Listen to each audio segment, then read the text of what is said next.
በቲክቶክ አካውንት የሚለቀቅን ብር መጠቀም ይቻላል ወይስ አይቻልም?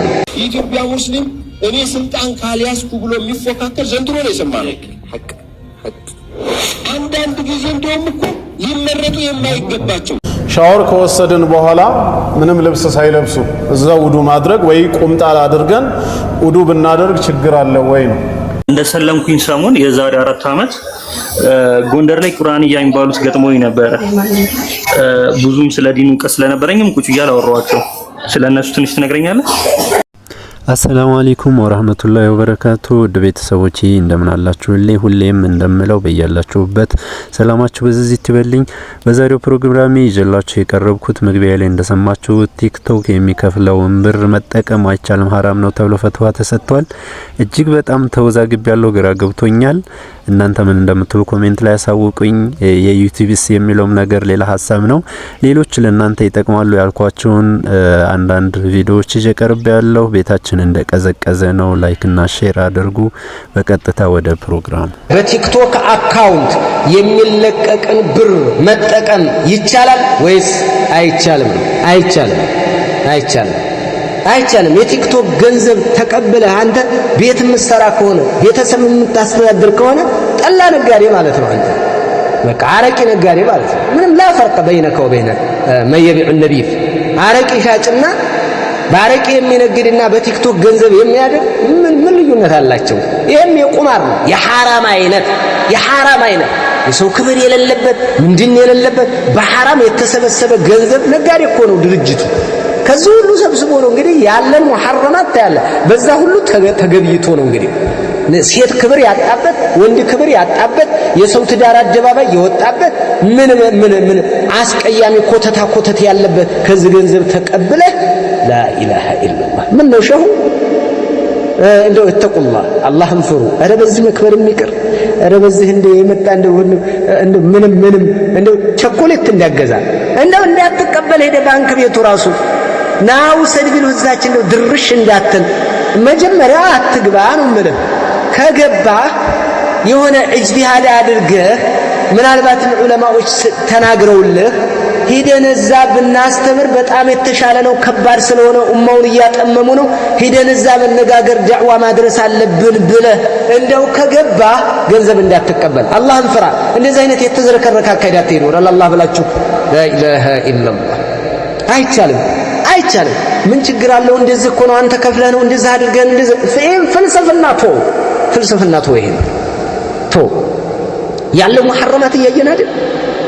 በዚህ የተሰበሰበ ገንዘብ በዚህ የተሰበሰበ ንብረት ሶደቃው የሚቀር መልካም መስራቱ የሚቀር ከዛ ተቀበለ ልጅ መቀለብ የሚቀር ስራ ሰሪውን ግባ መርካቱ ግባ በየገበያ ቦታው ግባ ነግድ በዚህ ገንዘብ አትቀበል አላህ ብለ።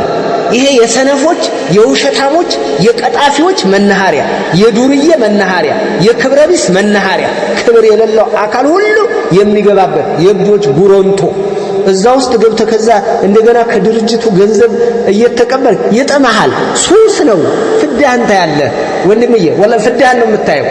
እንደዚህ አይነት ያረቂ ገንዘብ የጠላ ገንዘብ የሴተኛ አዳሪ ገንዘብ በእንደዚህ አይነት የተጀመረ በእንደዚህ አይነት የተቀመሰ ገንዘብ አንተ ሱሰኛ ነው የምትሆነው።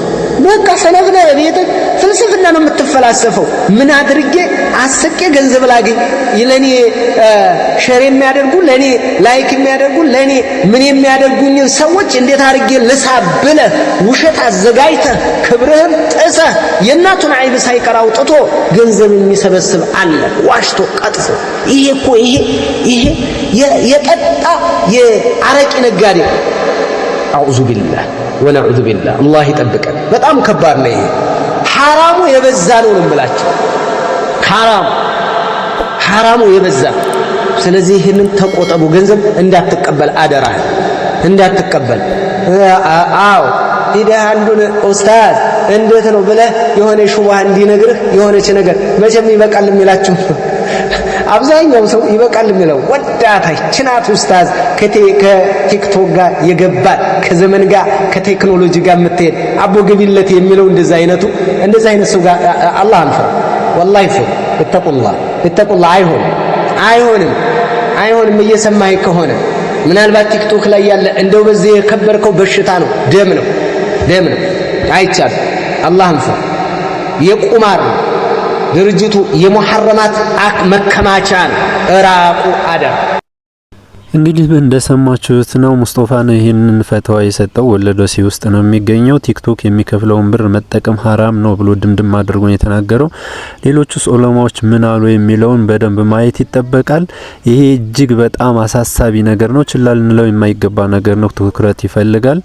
እንደ እስልምና ሙስሊሞች እንደመሆናችን ይሄንን ማወቅ ግድ ነው። ሐራም ከሆነ ሐራም ነው፣ ሐላል ከሆነ ሐላል ነው ብለን መሄድ ስላለብን እና ይሄንን ነገር ሁላችሁም ማጣሩ ለማለት ያክል ነው። ቀጣይ ስለ መጅሊስ ምርጫ የመጅሊስ ምርጫ በቅርብ ቀን ነው የሚደረገው። በዚህ ዙሪያ አጠር ያለችው ቪዲዮ አለች፣ እሷን እንከታተል። የኢትዮጵያ ሙስሊም እኔ ስልጣን ካልያዝኩ ብሎ የሚፎካከር ዘንድሮ ነው የሰማነው። አንዳንድ ጊዜ እንደውም እኮ ሊመረጡ የማይገባቸው አንተ ስልጣን አይገባህም የሚባሉ ክፎች አሉ። እንደኔ ያሉት የከሰርነውን ሰዓትም ገንዘብም ሰላምም ፍቅርም ዲንም አኽላቅም አላህ አፉ ይበለን ያ ረብ። የሁሉ አዋቂ ባለበት እኔን ምረጡኝ አይባልም። እነሱ ይወጡት ተብሎ እንዳለፈው በመስራለን። ሻወር ከወሰድን በኋላ ምንም ልብስ ሳይለብሱ እዛው ውዱ ማድረግ ወይ ቁምጣ አድርገን ውዱ ብናደርግ ችግር አለ ወይ ነው? ምንም የሚከለክል ነገር የለም። ግን ውዱ መደረግ ያለበት ሻወር ከመወሰዱ በፊት ነው። ሱናው እንደዚህ ነው። ነቢያችን ሰለላሁ ዐለይሂ ወሰለም ሲታጠቡ መጀመሪያ እስትንጃ ነው የሚያደርጉት። ብልታቸውን በዙሪያው ያለውን ነገር በደንብ ካጠቡ በኋላ ውዱእ ያደርጋሉ። ከዛ በኋላ ደግሞ ثم أفاض على رأسه ነው የሚለው። አንዳንዴ ውዱእን አርገው ሲያበቁ እግራቸው ብቻ ሲቀር የሚያደርጉበት ሁኔታ አለ። የመይሙናና የአኢሻ ሐዲስ እዚህ ላይ በተለያየ መልኩ መጥቷል። ሌላ ጊዜ ደግሞ ሙሉ ውዱእ አድርገው በኋላ ወደ ትጥበት እንደሚሄዱ ነው። እዚህ ላይ ግን ሙሉ ውዱእ ያደረገ ሰው ትጥበቱን ሲታጠብ ብልቱን መንካት የለበትም። ብልት መንካት ውዱእ ስለሚያፈርስ ማለት ነው። ብልቱን እስትንጃ ሲያደርግ የዛነው ጊዜ የጉስሉም የውዱእም እዛው ተጠናቋል። ሌላውን ሰውነቱን ውዱእ ካደረገ በኋላ ጀሰዱን ሲያዳርስ ማድረግ የለበትም። ግን ይሄ ተመራጩ ነው እንጂ ከታጠበ በኋላ ውዱእ ቢያደርግ የሚከለክል ነገር የለም። ውዱእ ለማድረግ ሰትረል ዐውራ ሸርጥ አይደለም። እንዲሁ ከቻለ ቢለብስ ጥሩ ነው ማለት ካልሆነ በስተቀር ከልካይ ነገር የለውም። መርሃባ ጥሩ። የወንድማችን ጥያቄ ሙስሊም ሴቶች በካፊሮች መቃብር ላይ ይገኛሉ። የካፊር መቃብር ወይ ጉዳዩን ሰፋ እናርገውና ሙስሊምም ለመቅበር ቢሆን ለሙስሊም ሴት ልጅ ሸሪዓው ምን ይላል? በመሰረቱ ሴቶች ቀብር መሄድ የለባቸውም ነው ሸሪዓው የሚለው። በተለይ በሞት ዕለት፣ ሌላ ጊዜ ሞትን ለማስታወስ ቀብር መዘየር ይችላሉ አይችሉ የሚለው የፉቃሃዎች እክትላፍ ያለበት ቢሆንም በዕለተ ሞት ግን ጀናዛ ለመሸኘት እንደሰማችሁት ነው። የኢትዮጵያ የመጅሊስ ምርጫ በሚገርም ሁኔታ የሚገርም የፖለቲካ ክስተቶችን እያስተናገደ ነው የሚገኘው። እኔም ምረጡኝ በየቦታው ያው ሽኩቻው በጣም በርክቷል። በጣም የተለየ ነገር ነው ከስከዛሬው። በጣም ይገርማል። አላህ የሚጠቅመውን ለእስልምናም ለሙስሊሞችን ጠቃሚ የሆነውን አላህ ያምጣልን። ያለው ሁኔታ ግን ወላሂ እጅግ በጣም የሚገርም ነው። ሌላ ስለ ትጥበት የተባለውን ነገር እጅግ በጣም ጠቃሚና ወሳኝ ነገር ስለሆነ እሱንም ከልባችን ልናዳምጥ ይገባል እላለሁኝ። እስካሁን ሰምተን የማናውቀው አንድ ቁርአንያ የሚባሉ የእስልምና ውስጥ ያሉ ቡድኖች አሉ። ስለነሱ ኡስታዝ ወሂድ የሚናገረው አለ። እሱን እንከታተል። እንደሰለምኩኝ ሰሞን የዛሬ 4 አመት ጎንደር ላይ ቁርአንያ የሚባሉት ገጥሞኝ ነበር። ብዙም ስለ ዲኑ እውቀት ስለነበረኝም ቁጭ እያለ አወራኋቸው። ስለነሱ ትንሽ ትነግረኛለህ?